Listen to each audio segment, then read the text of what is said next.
आजिकाली खराब खाद्यपेय एवं बदलुवा जीवनशैली कारण गैस और एसिडिटी समस्या बढ़िबार लगी। दीर्घ समय धरी गोटे स्थान में बसी रहिबा, कम शारीरिक परिश्रम एवं जंक फूड खाइबा द्वारा यह समस्या साधारण हो गलानी। मैदा, सैचुरेटेड फैट एवं लुण हजम प्रक्रिया को खराब भाव प्रभावित करुछि। एभली परिस्थिति में कम बयस ही एसिडिटी एवं गैस समस्या देखा देउछि। तेबे अनेक लोक एथिरु बर्तिबा पई सकाळु उठिबा मात्रे गैस किंबा एसिडिटी बट्टिका खाइबा अभ्यास रे परिणत कर दैथांती, जहा अत्यंत विपज्जनक। दीर्घ दिन धरी एभली टैबलेट खाइबा द्वारा शरीर उपर एहार कुप्रभाव पड़िଥାଏ। तेणु जेते संभव एथिपाई घरोई उपाय अवलंबन करिबा आवश्यक। एसिडिटी रु बर्तिबा पई प्रतिदिन जुआणी खांतु। जुआणी को तरकारी किंबा रुटी रे मिसाई मध्य खाइ परिबे। बाहर खाद्य खाइबा संपूर्ण भावे बंद करंतु।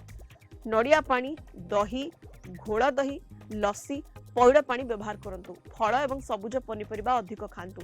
खाइबा परे तुरंत सोइबा परिवर्ते किछि समय पई चालंतु। जेते संभव अधिक पानी पियंतु। सबुठु बड़ कथा, चिंता मुक्त रुहंतु एवं 7 रु 8 घंटा अति कम रे भल निदरे सुअंतु।